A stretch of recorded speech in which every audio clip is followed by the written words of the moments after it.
کھاتا تو ہوں، سوتا بھی ہوں اور بولتا بھی ہوں، کھاتا تو ہوں، سوتا بھی ہوں اور بولتا بھی ہوں، اے کاش سلیقہ مجھے ہر چیز کا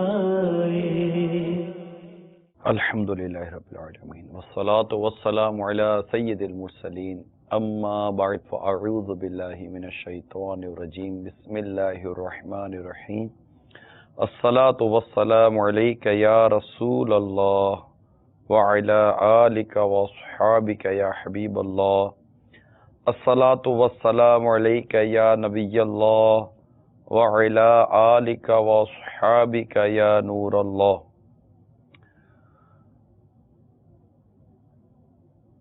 سرکار مدینہ صلی اللہ تعالی علیہ وآلہ وسلم پر درود و سلام پڑھنے کی فضیلت سنیے۔ جسے یہ پسند ہو کہ اللہ عز و جل کی بارگاہ میں پیش ہوتے وقت اللہ تعالی اس سے راضی ہو، اسے چاہیے مجھ پر کثرت سے درود شریف پڑھے۔ صلو علی الحبیب صلی اللہ تعالی علی محمد۔ سائیڈ ایفیکٹ ہمارا سلسلہ ہے اور ہم جلد بازی کے سائیڈ ایفیکٹ پر بیان کر رہے تھے، اور اس میں کل ہمارا جو موضوع تھا وہ دعا سے متعلق تھا۔ سلسلے کے اختتام پر مجھے کہا گیا کہ دعا سے متعلق کالز باقی تھیں، وہ لینی ہیں، اور بھی پھر مجھے کہا گیا کہ کچھ کالز پیچھے ہیں، وہ پہلے لے لی جائیں، اس کے بعد ہم اپنے اگلے موضوع کو لے کر چلتے ہیں۔ تو چلیے سنتے ہیں کہ پہلے ہمارے ناظرین ہم سے کیا بات کرنا چاہ رہے ہیں۔ السلام علیکم ورحمۃ اللہ وبرکاتہ۔ وعلیکم السلام ورحمۃ اللہ وبرکاتہ۔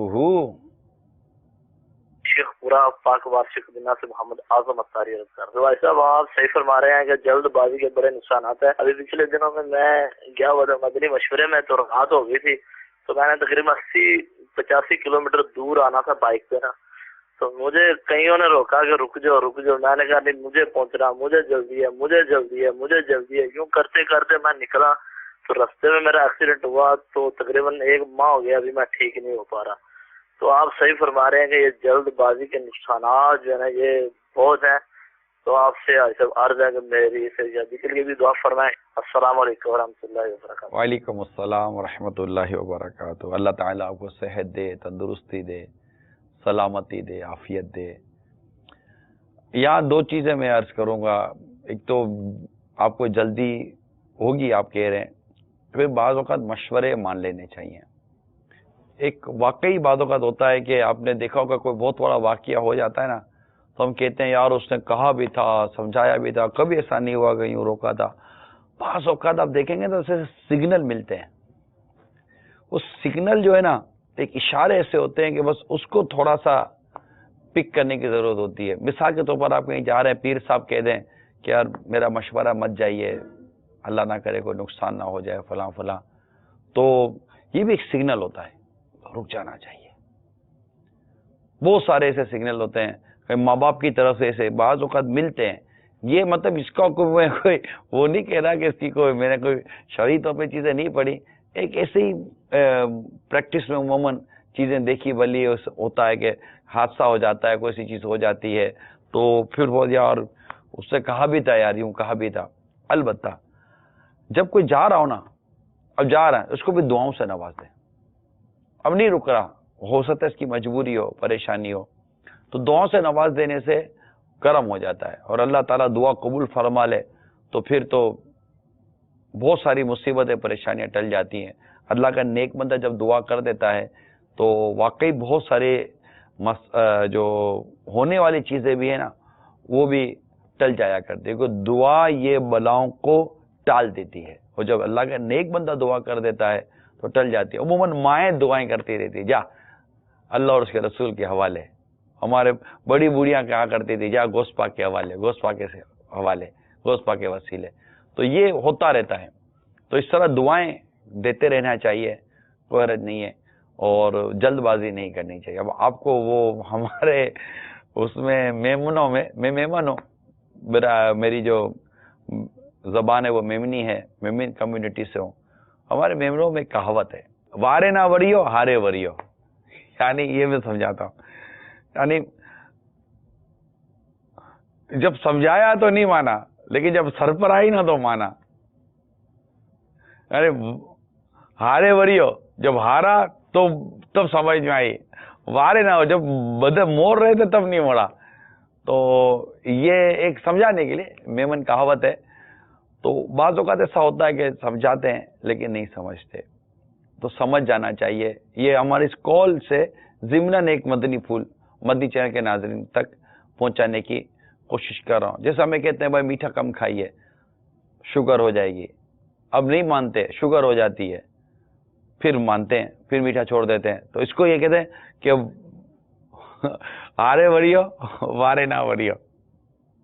اب مانے گا جب سر پر پڑی، کولیسٹرول نکلا، ٹرائگلیسرائڈ نکلا، یورک ایسڈ نکلا، اب شوگر نکلی، اب ساری احتیاطیں کریں گے، ساری پرہیز کریں گے، اب تیل گھی مرچ سب چھوڑ دیں گے. ارے آپ کے کھانے کا مجھے نظر نہیں آ رہا، آپ ابھی دسترخوان پہ بیٹھ کر کیا کھا پی رہے ہیں میں نہیں دیکھ رہا. لیکن احتیاط کیجیے. صحت مند رہنے کے لیے اپنی غذا کا ضرور معائنہ کیجیے کہ غذاؤں کے سائیڈ ایفیکٹ بہت زیادہ ہیں، بہت زیادہ. اور اس وقت جبکہ گرمی کا موسم ہے، ہم صبح سحری میں تقریباً 3:45 بجے کے آس پاس ڈاکٹر صاحب کے ساتھ بیٹھ کر اس موضوع کو لے کر بیٹھتے ہیں، میڈیکل کے موضوع کو. تو اس وقت کھانے پینے میں بہت احتیاط کرنی ہے آپ کو، اور اس وقت غذا پر کم، پانی پر زیادہ ڈپینڈ کیجیے. اور جیسے کہ افطار سے لے کر سحر تک، مثال کے طور پر آپ 7:30 بجے اگر افطار ہوتی ہے، مثال دے رہا ہوں 7:30 بجے افطار ہوتی ہے، اور ہمارا روزہ تقریباً سمجھے کہ آپ 4:10 پر بند کرتے ہیں، 4 بجے بند کریں. ایک ایگزامپل دے رہا ہوں. تو 8 9 10 11 12 1 2 3 4 تقریباً 9 گھنٹے ہو گئے، ٹھیک ہے نا، تقریباً 9 گھنٹے سمجھے. تو 9 گھنٹے آپ کو ملے ہیں، تو 9 گھنٹے میں آپ 1.5 گلاس پانی کی ایوریج رکھ لیں گے. ہر گھنٹے میں 1.5 گلاس پانی پیوں گا. تو یہ ہوگا کہ جب آپ کا سحری کا وقت ہوگا تو آپ کو تقریباً 13-14 گلاس پانی مل جائیں گے. اور اس وقت گرمی کی وجہ سے جتنا پانی انٹیک کریں گے اتنا زیادہ صحت کے لیے مفید ہے. تو پانی پر ڈپینڈ کریں، اور یہ غذا اور خوراک جو ہے نا اس کو لمٹ کریں. اللہ کی رحمت سے فریش رہیں گے. آپ دیکھیں گے آپ خود چہرے پر آپ کی حشاشت بشاشیت ہوگی، آپ اپنے آپ کو بہتر فیل کریں گے. ہاں اللہ تعالیٰ نے اگر آپ کو وسعت دی ہے، برکت نصیب ہوئی ہے اور ہے تو زمزم ضرور پی لیجئے گا. زمزم مشروب بھی ہے، زمزم میں غذائیت بھی ہے. اگر دودھ چلتا ہو تو دودھ پیجئے، کیلا چلتا ہے تو بالکل کیلا کھائیے کہ کیلے میں پروٹین ٹھیک ٹھاک پروٹین ہوتا ہے. تو اس طرح سبزی وغیرہ پر ڈیپینڈ کیجئے. تلی ہوئی چیزیں، یہ گھی تیل والی مرچ مسالے والی چیزوں سے بالخصوص ان دنوں میں زیادہ پرہیز کیجئے. خدا نہ خواستہ کوئی ایسی گرمی لگ گئی تو پریشانی ہوگی. پتہ چلا ہے کہ کئی لوگ گرمی کی وجہ سے روزہ چھوڑ رہے ہیں، رکھنے والے روزہ چھوڑ رہے ہیں. یاد رکھیے روزہ اپنی مرضی سے آپ نہیں چھوڑ سکتے. اگر آپ کو لگتا ہے کہ آپ کی طبیعت خراب ہو گئی ہے، آپ کو لگتا ہے کہ گرمی کی وجہ سے کچھ مسئلہ ہو گیا ہے، پہلے ڈاکٹر کو دکھائیے، ڈاکٹر سے مشورہ کیجئے. اس کے بعد کسی عالم سے پوچھئے کہ آپ روزہ چھوڑ سکتے ہیں نہیں چھوڑ سکتے ہیں. صرف ڈاکٹر کے کہنے سے آپ روزہ مت چھوڑیے گا. ڈاکٹر عموماً کہہ دیتے ہیں ٹھیک ہے کوئی مسئلہ نہیں ہے، روزہ مت رکھو. روزہ ارے بھائی ایسا مت کریں ڈاکٹر صاحب، آپ کو کیا پتا کہ روزہ رکھنے کی شریعت نے اس کو رخصت دی ہے یا نہیں دی. جب ایک عالم اگر یہ کہے کہ آپ کو یہ بیماری ہے، ٹھیک ہے آپ یہ دوائی کھا لو، تو آپ عالم صاحب کو بھی ہو سکتا ہے کہہ دیں کہ مولانا صاحب احتیاط کیجئے، آپ کو کیا پتا کہ اس کو یہ دوائی چلے گی کہ نہیں چلے گی، ہے نا. تو ڈاکٹر صاحب آپ بھی احتیاط کیجئے. آپ کو کیا پتا کہ اس کو شریعت نے روزہ معاف کیا یا نہیں کیا. ہاں آپ اگر ایسے ڈاکٹر ہیں کہ جو شریعت کا بھی علم رکھتے ہیں، طبیب حاذق جس کو کہتے ہیں، ایسا علم رکھتے ہیں، اور آپ کو لگتا ہے کہ واقعی آپ نے جو بات کی ہے وہ مطلب شریعت کے مطابق کی ہے، تو خوف خدا تو یہی ہے کہ جو جس کی فیلڈ ہے وہ اس کام پہ رکھے.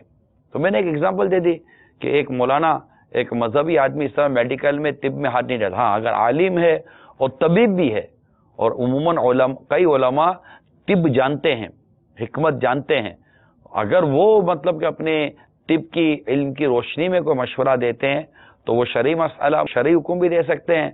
تو جو روزہ چھوڑ رہے ہیں میں ان سے مد التجا کرتا ہوں کہ جب تک شریعت اجازت نہیں دیتی آپ روزہ نہیں چھوڑ سکتے. ماں باپ اوپر رہ کر اپنے بچوں کو نہ بولیں جبکہ اس پر روزہ فرض ہے.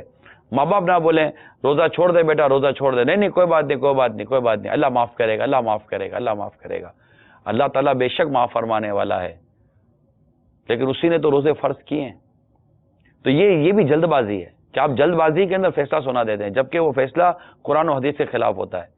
کسی بات کے فیصلہ کرنے میں جلد بازی مت کیجیے. وہ شریعت کے معاملے میں خدا سے ڈرنا چاہیے اور واقع ڈرنا چاہیے. اس لیے جو لوگ شریعت کے معاملے میں عجلت پسندی سے کام لیتے ہیں, جلد بازی سے کام لیتے ہیں, اس کا بہت بڑا سائیڈ ایفیکٹ یہ ہے کہ آپ ایک حرام کو حلال اور ایک حلال کو حرام کر سکتے ہیں, اور یہ بالکل اس کی شریعت نے اجازت نہیں دی ہے. اور اللہ نہ کرے ایسا نہ ہو کہ ہم کسی حلال کو اس کے روزہ رکھنا اس کے لیے فرض ہے اور آپ کہہ دیں کہ نہیں تم روزہ مت رکھو تم کو رخصت ہے. کیسے کہہ دیا آپ نے اس کو رخصت ہے؟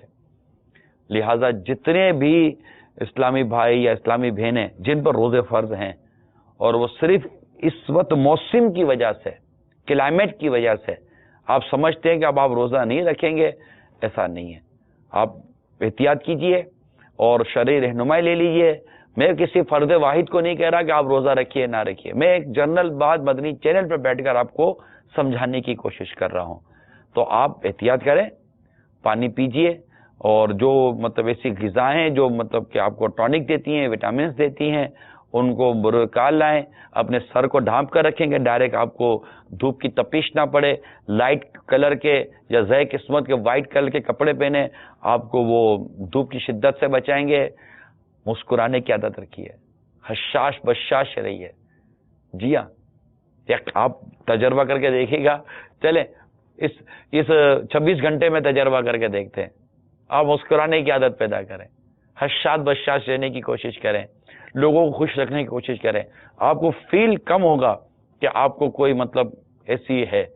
حشاش بشاش رہیے, خوش رہیے, مسکراتے رہیے. ہاں جہاں غم کی دکھ کی پریشانی کی بات ہو ایک الگ ہے, لیکن اب آپ منہ چڑھا کر رکھیں گے. اب شوگر کا مریض منہ چڑھا کر اگر بغیر چینی کی چائے پیے گا تو اس سے اس کی شوگر کم تو نہیں نہ ہو جائے گی.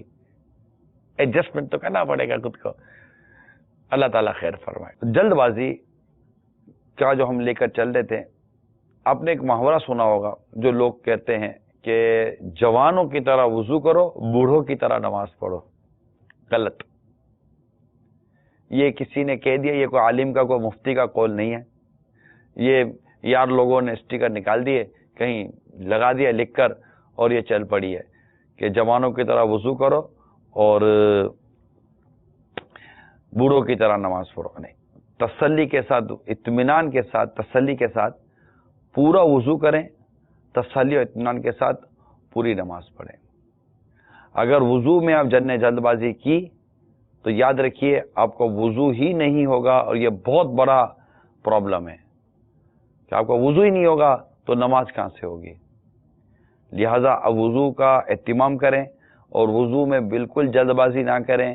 اس کا سب سے بڑا سائیڈ ایفیکٹ یہ ہے کہ آپ وضو کریں گے اور وضو میں توجہ نہیں ہوگی اور وضو درست نہیں ہوگا, فرض ادا نہیں ہوگا, نماز ہی نہیں ہوگی. بعض لوگ آپ نے دیکھا ہوگا وضو کرتے وقت اور کیا حال ہے, ٹھیک ہے, ہاں نلکا کھلا ہوا ہے. یہ ایک جنرل بات کر رہا ہوں.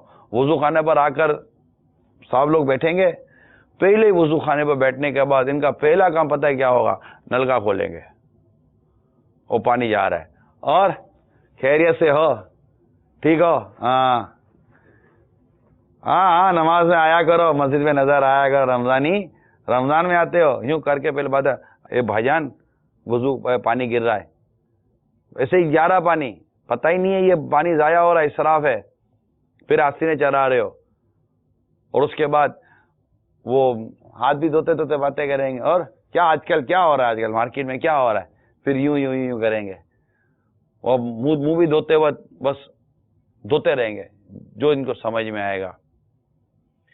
پاؤں بھی دھوتے ہوئے باتیں کرتے رہیں گے. ارے بھائی پاؤں دیکھو, ایڑی خشک رہ گئی, تلوا خوش رہ گیا,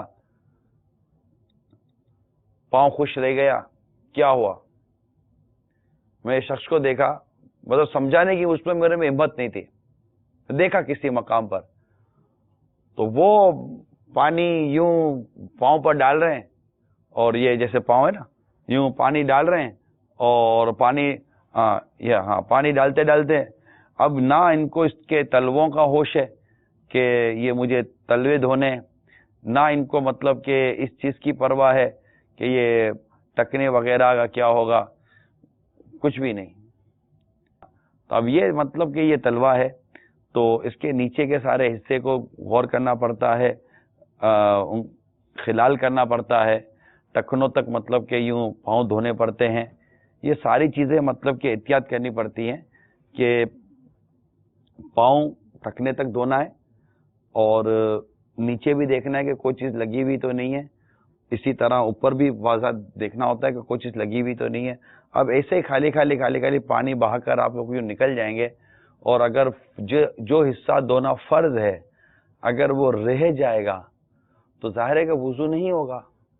جو وضو نہیں ہوگا، فرض ادا نہیں ہوا، تو نماز کیسے ہوگی؟ سرکار مدینہ صلی اللہ تعالی علیہ وآلہ وسلم کی ایک حدیث سناتا ہوں میں آپ کو کہ حضرت سیدنا عبداللہ بن عمر رضی اللہ تعالی عنہ فرماتے ہیں، ہم سرکار صلی اللہ علیہ وآلہ وسلم سے مدینہ منورہ کی طرف سفر میں تھے. جب ہم راستے میں موجود پانی تک پہنچے تو وہ لوگ جو ہم سے پہلے وہاں پہنچ گئے تھے جلدی میں وضو کر چکے، تو ان کی ایڑیاں جنہیں پانی نہ لگا تھا وہ چمک رہی تھیں. تب سرکار مدینہ صلی اللہ تعالی علیہ وآلہ وسلم نے فرمایا، ایڑیوں کے لیے آگ کا ویل ہے، یعنی وضو پورا کرو. اس کی شرح میں بیان کرتا ہوں. یعنی ہم نبی پاک صلی اللہ علیہ وسلم کے ساتھ قافلے کے پچھلے میں تھے، اور وہ حضرات اگلے حصے میں، وہ ہم سے پہلے پانی پہ پہنچ گئے. جلدی میں وضو کیا. معلوم ہوا کہ وضو بھی نماز کی طرح اطمینان سے کرنا چاہیے. ویل کے معنی افسوس بھی ہیں، اور دوزخ کے ایک طبقے کا نام بھی ویل ہے. یا دوسرے معنی مراد ہیں، یعنی اگر اعضائے وضو میں سے کوئی عضو ناخن برابر سوکھا رہ گیا تو وہ شخص ویل میں جانے کا مستحق ہے. تو یہاں پر مطلب کہ یہ غور کر لیجئے کہ صحیح وضو کیجئے، جلد بازی نہیں کیجئے، اور اطمینان کے ساتھ وضو کیجئے. تھوڑا دیر پہلے آ کر بیٹھ جائیے وضو خانے پر، تسلی کے ساتھ وضو کریں گے، انشاءاللہ تبارک و تعالی صحیح وضو ہوگا. پورا منہ دھونا ہوتا ہے. یہ یہاں جیسے بال جمنے جیسے شروع ہے نا، تو یہاں سے مطلب کہ جو عادتاً جہاں سے بال جمتے ہیں، یہ پورا مطلب کہ یہ آپ کا چہرہ ہے، اس کو دھونا ہے، بال دھونے ہیں، پوری طرح مطلب کہ منہ دھونا ہوتا ہے. کہیں ایسا نہ ہو کہ آپ کا کوئی مطلب کہ وہ چیز سوکھی رہ جائے اور وضو کا فرض ادا نہ ہو تو مسئلہ ہوگا. اعلیٰ حضرت امام علیہ سنت کے بڑا پیارا واقعہ ہے کہ ایک مرتبہ گاؤں جانے کا اتفاق ہوا تو ایک صاحب میرے ساتھ تھے. اعلیٰ حضرت فرماتے ہیں ایک صاحب میرے ساتھ تھے. فجر کی نماز کے لیے انہوں نے وضو کیا، بھوؤں سے چہرہ پانی پر ڈالا. یہ بھوئیں ہوتی ہیں نا، تو بھوؤں سے چہرہ پر پانی ڈالا. جب ان سے کہا گیا تو فرمایا جلدی کی وجہ سے ایسا کیا کہ کہیں وقت ختم نہ ہو جائے. جب سمجھایا گیا کہ بھائی پورا منہ دھوئیں، فرض تو ادا ہو، تو جواب کیا دیا؟ وہ جلدی کی وجہ سے ایسا کیا تھا کہ وقت نہ چلا جائے، یعنی وقت چلا جائے گا تو نماز نہیں ہوگی. تو امام اہل سنت نے ان سے فرمایا کہ پھر تو بلا وضو ہی پڑھیے کیا؟ پھر بلا وضو ہی پڑھ لیتے، وقت جانے کا ایسا ڈر تھا تو فرض ہی ادا نہیں ہوا نا، تو نماز کہاں سے ہوگی؟ اذا فات الشرط فات المشروط. اگر شرط فوت ہو جائے تو مشروط بھی فوت ہو جاتا ہے. خیر پھر ظہر کا وقت آیا تو انہوں نے پھر ویسا ہی کیا. تو اعلیٰ حضرت فرماتا میں نے کہا کہ اب تو وقت نہ جاتا تھا. آج کل لوگوں کی عام طور سے یہی عادت ہے. تو ایک تعداد ہے کہ انہیں نماز کے لیے جو وضو کرتے ہیں نا، ان کو وضو کرنا نہیں آتا. کیا اسلامی بھائی کیا اسلامی بہنیں، وضو کرنا نہیں آتا ہے. آپ پڑھے لکھے ہوں گے, بہت جنٹل مین ہوں گے, آپ بزنس مین ہوں گے, ہو سکتا ہے کہ آپ بہت بڑے عہدیدار ہوں گے, بہت بڑے عہدیدار ہوں گے, لیکن اگر آپ مجھے پوچھے تو میں کہوں کہ میں نے اپنی آنکھوں سے دیکھا ہے.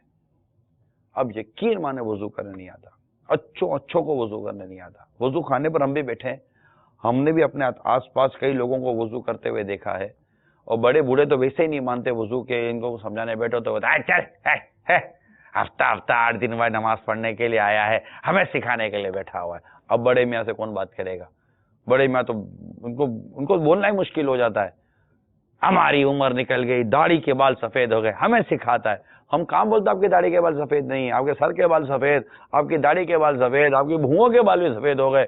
تو زیادہ افسوس ہو رہا ہے کہ اتنی سفیدی ہو گئی بھی آپ کو وضو کرنے نہیں آیا. اگر کوئی شخص وضو سمجھانے کے لیے بیٹھا ہے تو آپ اسے لڑنے کے لیے بیٹھا ہو, چل ہٹا یہاں سے, بھاگو یہاں سے. ارے کیا ہو گیا چچا جان, خود تسلی سے سکون رکھیں. اتنی جلد بازی کیا ہے؟ اگر ایک شخص شریعت کی کوئی بات سمجھا رہا ہے تو مان لیجئے. ضروری ہے کہ آپ کو وضو کرنا آتا ہو, ضروری ہے آپ کا وضو درست ہو, ضروری ہے نہیں نا. نمازیں درست نہیں ہوتی. آپ بلے بولو مجھے 70 سال کی عمر ہو گئی ہے, نمازیں بھی جلدیاں کرتے ہیں, ایسی جلدی کرتے ہیں, نہ رکوع صحیح کرتے ہیں, نہ سجدہ صحیح کرتے ہیں, جلدی میں ٹھونگے مارتے ہیں. سجدہ کرتے ہیں. میں نے ابھی پچھلے دنوں ہم کہاں تو بارسلونا میں میری حاضری تھی. عصر کی نماز ہم نے ادا کی, تو عصر کی نماز سے پہلے سنت قبلیہ ادا کی. عصر کی جب سنت قبلیہ ادا کی تو سنت قبلیہ ادا کرنے کے بعد میں تھوڑا انتظار کر رہا تھا کہ نماز سے یہ سب فارغ ہو جائیں, جماعت پھر کھڑی ہونی تھی. تو اچانک ایک نوجوان پہ نظر پڑی. ہاں ہٹا گٹا نوجوان تھا, کلین شیو, مگر ایک وہ کہلاتا تھا. وہ چینے شینے پہنی ہوئی تھی اس نے, جو بھی تھا. باقاعدہ اس کو سجدہ کرنا نہیں آتا تھا, سجدے کا فرض چھوڑ رہا تھا وہ. اب اس طرح اور بھی چند ایسے مناظر دیکھے, اب کروں تو کیا کروں. پھر فرض نماز ادا کی, اور فرض نماز ادا کرنے کے بعد کچھ میں نے ایک ہلکا لگا دیا, چلو نماز سیکھتے ہیں. پھر نماز کا طریقہ, عملی طریقہ بتانے کی کوشش کی. یعنی آپ کو میں بتاؤں کہ دنیا کے کئی ملکوں میں دعوت اسلامی کے مدنی کاموں کے ساتھ جانا ہوا ہے. آپ مدنی چینل پر بیٹھے ہوئے ہیں, یقین مانیے خوشبو میں نہ آئیں. آپ کتنے ہی بڑے ہیں, کتنا ہی منصب بڑا ہے, کتنی لوگ آپ کی عزت کرتے ہیں, میری مدنی التجا ہے آپ سے. آپ مجھے اپنا چھوٹا سمجھیں, جو بھی سمجھتے ہیں, مدنی چینل کے ذریعے میں آپ سے مدنی التجا کرتا ہوں, پلیز اپنا وضو اور اپنی نماز درست کر لیجئے. حضرت ابو ہریرہ رضی اللہ تعالیٰ عنہ روایت کرتے ہیں, ایک شخص مسجد میں آیا تو سرکار مدینہ صلی اللہ تعالی علیہ وآلہ وسلم مسجد کے ایک کونے میں جلوہ گر تھے. اس شخص نے نماز پڑھی اور حضور صلی اللہ علیہ وسلم کو سلام کیا. اس سے نبی کریم صلی اللہ علیہ وسلم نے فرمایا وعلیک السلام, لوٹ جاؤ, نماز پڑھو, تم نے نماز نہیں پڑھی. وہ لوٹ گیا, نماز پڑھی, پھر آیا, سلام کیا. آپ نے فرمایا وعلیک السلام, لوٹ جاؤ, نماز پڑھو, تم نے نماز نہیں پڑھی. اس نے تیسری بار یا اس کے بھی بعد عرض کیا یا رسول اللہ صلی اللہ علیہ وسلم مجھے سکھا دیجئے. آپ نے فرمایا جب تم نماز کی طرف اٹھو وضو پورا کرو, پھر کعبے کو منہ کرو, پھر تکبیر کہو, پھر جس قدر قرآن آسان ہو پڑھ لو, پھر رکوع کرو حتیٰ کہ رکوع میں مطمئن ہو جاؤ, پھر اٹھو حتیٰ کہ سیدھے کھڑے ہو جاؤ, پھر سجدہ کرو حتیٰ کہ سجدے میں مطمئن ہو جاؤ, پھر اٹھو حتیٰ کہ اطمینان سے بیٹھ جاؤ, پھر سجدہ کرو حتیٰ کہ سجدے میں مطمئن ہو جاؤ, پھر اٹھو حتیٰ کہ اطمینان سے بیٹھ جاؤ, پھر اپنی ساری نماز میں یہی کرو. یہ دیکھیں, یہ ہے آج ہم نے وضو اور نماز کی حالت میں جو جلد بازی کی جاتی ہے, اس سے جو نقصان ہوتا ہے, کتنا بڑا نقصان. آپ کا فرض ادا نہیں ہوا, وضو صحیح نہیں ہوا, وضو میں فرض ادا نہیں ہوا, نماز نہیں ہوگی. نماز کا فرض ادا نہیں ہوا, وضو کا فرض ادا ہو گیا, نماز میں فرض ادا نہیں ہوا, نماز کی شرط پوری نہیں ہوئی, نماز ہی نہیں ہوئی, نماز فاسد ہو گئی, کتنا نقصان ہوگا. اطمینان وقار کے ساتھ برائے کر نماز ادا کریں. ایک بار پھر عرض کر دوں, براہ کرم آپ ایک مرتبہ دعوت اسلامی کے ماحول میں آ کر نہ ہی صحیح کسی سنی عالم سے ہی آپ وضو اور نماز اور غسل کا طریقہ سیکھ لیجیے پلیز، میری مدنی التجا ہے، اور پھر تسلی کے ساتھ وضو کریں، غسل کریں، اطمینان کے ساتھ نماز پڑھیں، تراویح بھی اطمینان کے ساتھ پڑھیں۔ اللہ تعالی ہمارے عبادت ذوق و شوق اور اطمینان اور وقار کے ساتھ پڑھنے کی توفیق عطا فرمائے۔ صلو علی الحبیب صلی اللہ تعالی علی محمد۔ کھاتا